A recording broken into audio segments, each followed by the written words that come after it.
We're going to talk about one of the biggest problems that our industry has been facing, and it's worldwide. You guys ever have a hard time finding people? Yeah. Wouldn't this business be easier if we could get rid of the people part? Yeah.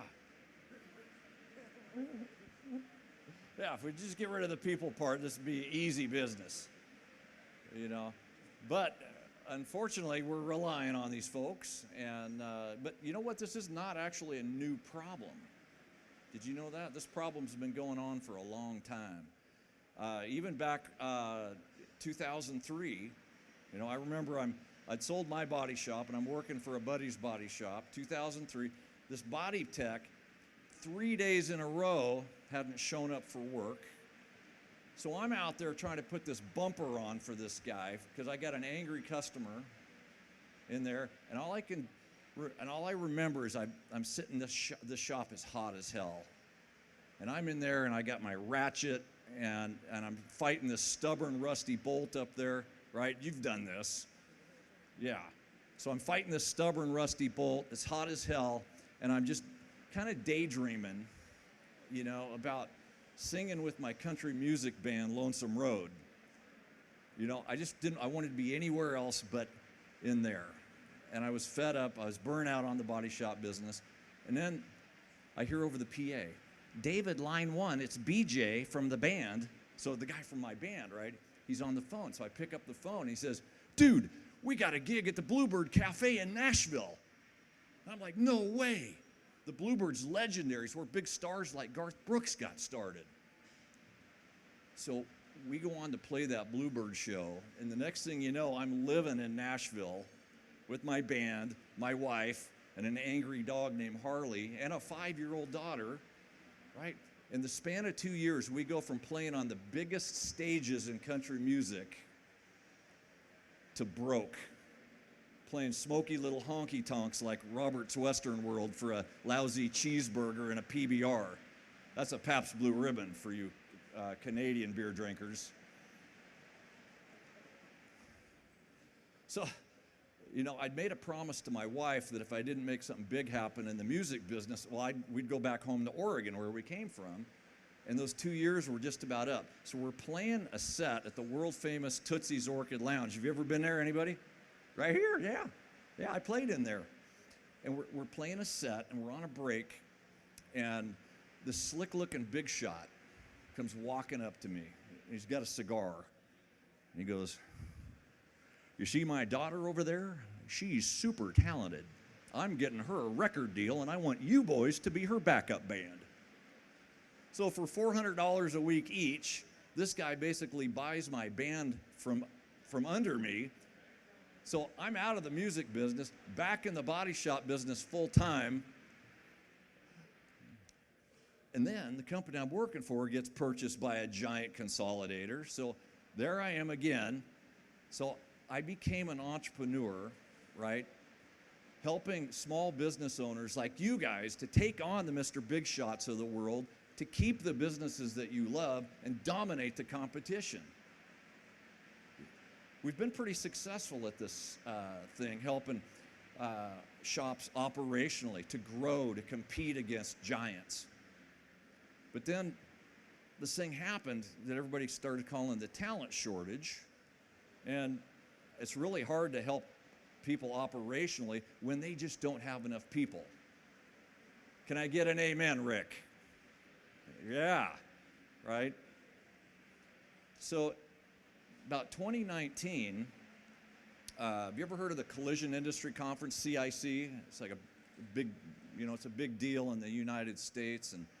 And I kind of got voluntold that I'm going to start a committee called the Talent Pool Committee to help solve this problem.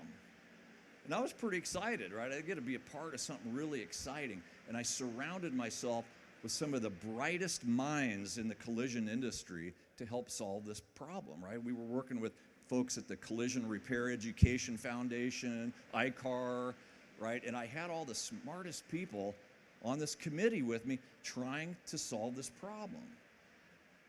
But then it dawned on me through this process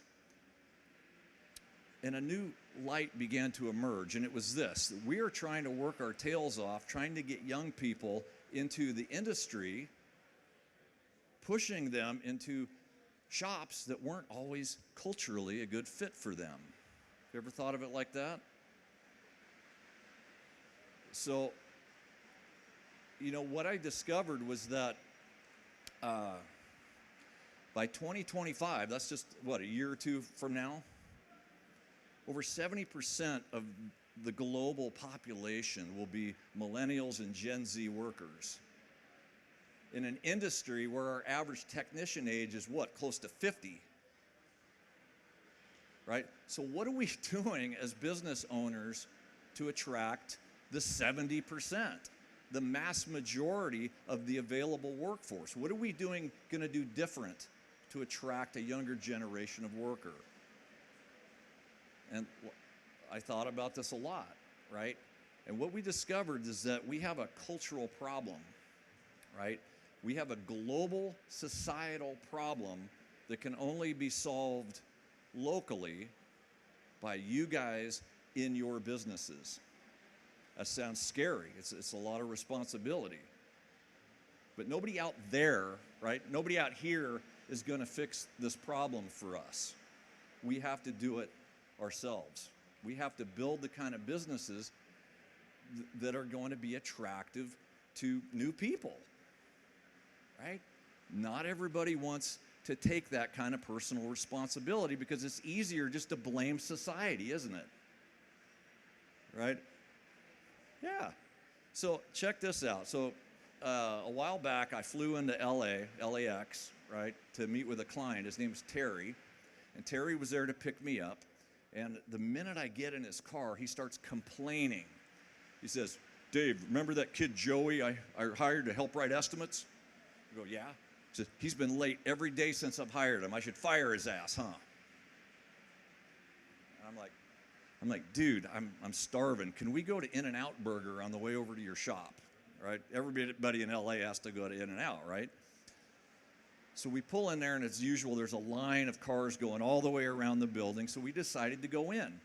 And so as I reach for the front door handle, a young man swings the door open and says, "Welcome to In-N-Out, gentlemen. The line's a little long today, but it moves quickly." Okay. So now I'm in line. Terry starts complaining again. He says, "These damn millennials, they got no work ethic. It's ruining my business."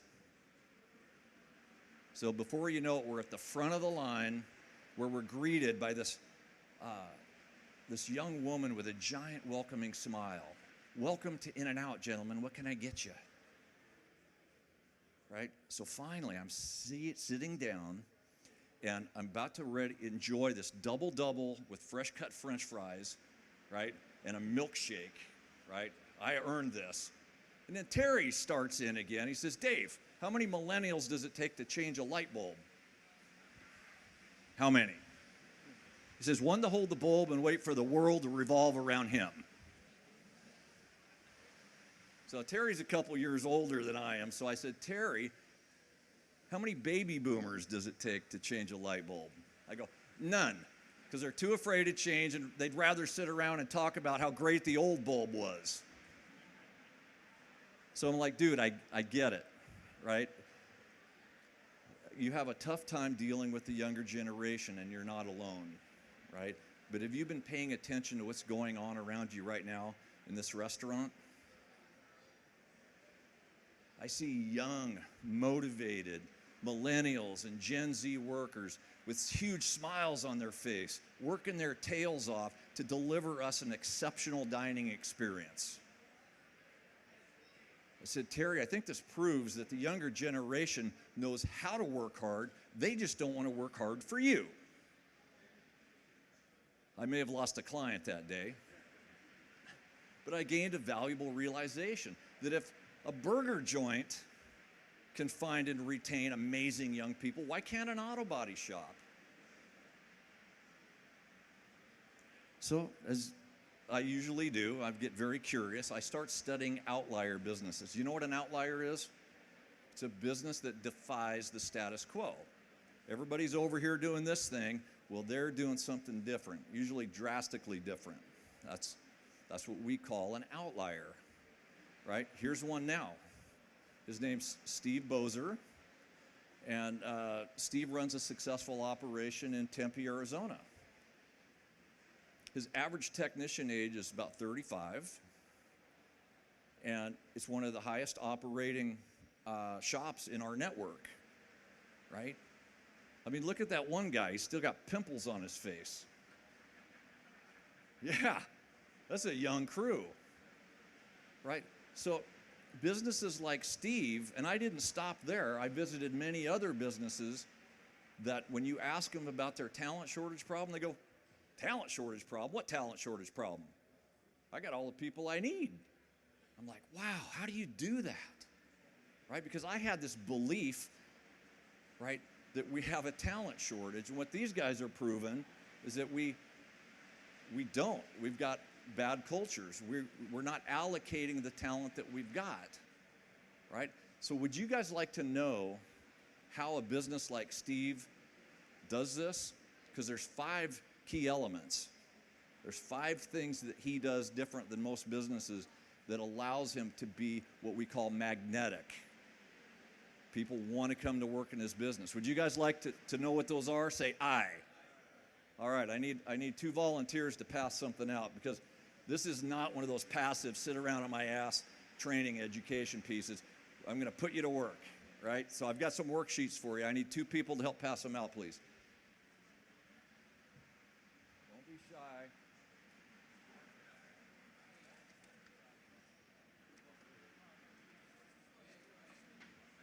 All right, take half of those.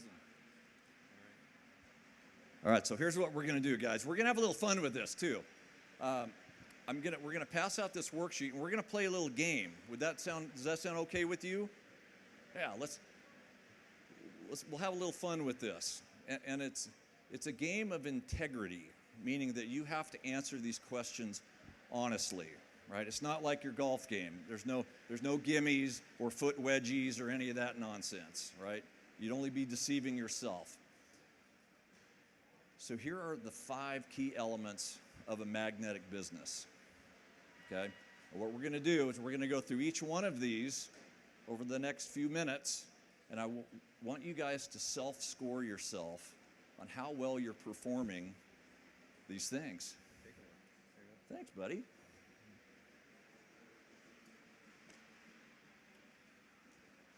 So these are the big 5. Number 1, meaningful work. Number 2, acknowledgement. Number 3, measurement. Number 4, teamwork. And number 5, goal guidance. This is what companies like Steve are doing to make themselves massively attractive to not only the younger generation, but normal people. Yeah. Because if you really think about it, the same thing that young people want are pretty much the same things we all want to some extent, right? They're just not willing to tolerate what we tolerated. Does that make sense? So number 1, meaningful work. This is where the employee answers the question, does the work that I do matter? Does it matter? Right? Or am I just twisting wrenches? Right? The best businesses out there connect the dots for their people, whether if they're twisting a wrench, right? They connect how twisting the wrench is contributing to something that we call a noble cause. And a noble cause could be a lot of different things. My daughter Taylor, I'm super proud of her, right? She was a architecture major at the University of Miami of Ohio, and she came home, and these architects, they go to school for like 7 years. Mom and dad's broke, right? So she comes home for a summer break, and she gets a paid internship, fortunately. And I'm kind of proud of the little girl, you know. Here she is, she's going out into the real world, getting a job, and, you know, having a career. And she comes home after the first day, and I go, honey, how was your day? She's like, I don't want to talk about it. And then she runs upstairs and slams the door. So, okay, maybe it was just a bad day. Maybe it was just a bad day.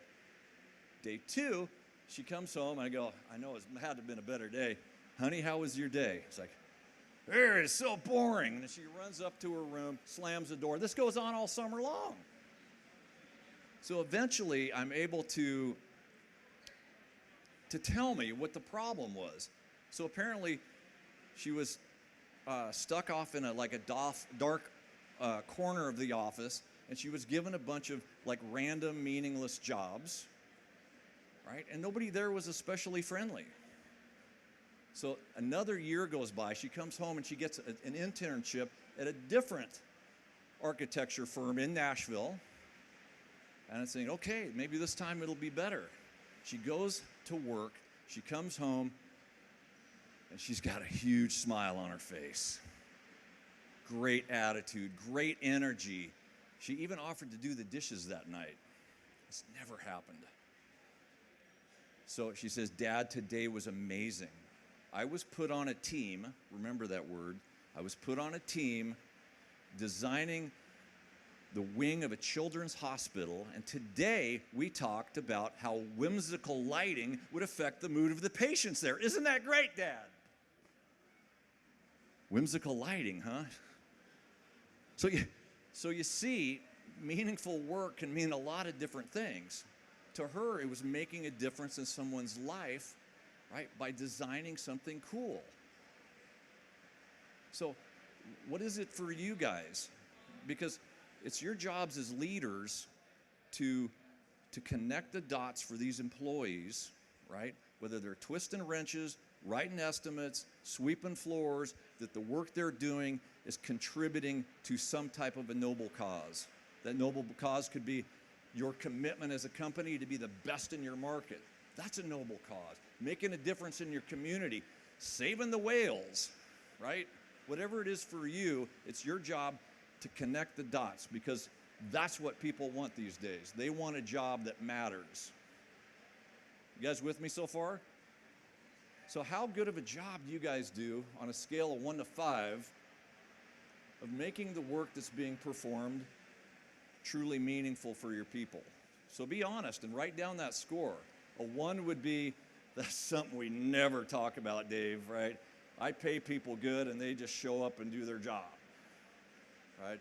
Number 5 would be like, we talk about our noble cause every day. We have a mission at our company, right? And every day we strive towards that mission. That would be closer to a 5. Or maybe you're somewhere in between. Maybe you're a 2, 3, or a 4. That's okay too. All right? All right, so any 4s or 5s so far? Look at the hands fly up. There we go. All right. Good job, man. Number 2, acknowledgement. Acknowledgement is where the employee answers the question, do I matter? Right? If the work that we do matters, do I matter to the meaningful work?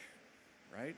This comes in the form of acknowledging people, letting them know how they're doing, right? Letting them know that they're doing a good job, okay? But it also can come in the form of coaching, right? Have you ever thought about that? It doesn't always have to be praise, but don't you find that when somebody takes an interest in you and wants you to get better, wants you to perform better, and you coach them along a little bit, that's a great form of acknowledgement too. It makes them feel like I do matter, right? So the best boss I ever had, he was a Kiwi named Ken Lovegrove, and after an exhausting day at work, he would walk up to me and he'd go, you worked extra hard today, good on you, mate. That's an Australian accent. Was that okay? Yeah, I'm working on it still. Still working on that. But then he would, he'd take me out for a beer. Sometimes he'd let me take home the company car. Not usually both at the same time. But it was the acknowledgement. It was the praise that I remember. I tell this story all over the world. It meant that much to me that somebody took an interest in my performance. So how well do you guys do on number 2? Acknowledging, praising your people. How would you score yourself from a 1 to 5? All right. Any 4s? A 5? Wow. You're beautiful and dishonest. I'm just kidding.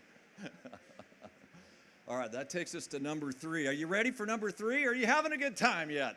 I can barely hear a damn thing, but I'm still going to make this fun. Number 3 is measurement. It's where the employee asks the question, how well am I performing? Because you will find that the highest performers in any calling crave measurement. They want to know how they're doing compared to the company's goals or expectations, right? This is a super important piece, right? Have you, the best companies out there have a scoreboard, right? The employees have a scorecard. They always know how they're doing relative to the company's expectations, but then the team also has ways of knowing how they're performing as a team relative to the company's goals. People actually crave this type of measurement. They want to know how we're doing. Are we winning or losing the game? Case in point, how many of you ever played Candy Crush, and don't lie? Yeah, right? Over here, any Candy Crushers? I know some of you are full of it because this thing's been downloaded. I think the number was 4 billion times around the world. 4 billion times Candy Crush has been downloaded. That's a lot. That's with a B. So I watched a lady play it. I haven't played it. But I watched a lady play it, and I thought, this is the most boring game I could possibly imagine. This game sucks. Why would somebody spend hours and hours playing that? Why would billions of people download a game that was so mundane and boring? Any guesses why? Here's a hint. It keeps score. It keeps score. It gives you real-time feedback on how well you're performing. And secondly, there's new levels to be achieved. This kind of information gets me excited because why can't you do that in your business to make it more fun and interesting? Have you ever thought of it like that?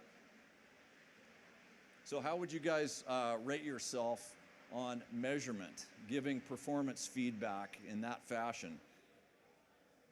Write your scores down. Be honest. All right. Did you get 5 again? 4. Okay. That's still pretty damn good. That's pretty good. All right. Any other 4s? All right. All right. How's life at ICAR? Is that a 4?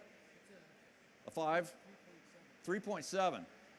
Good. He's smarter than I am. He uses decimal points with extra numbers on it. He's really into measurement.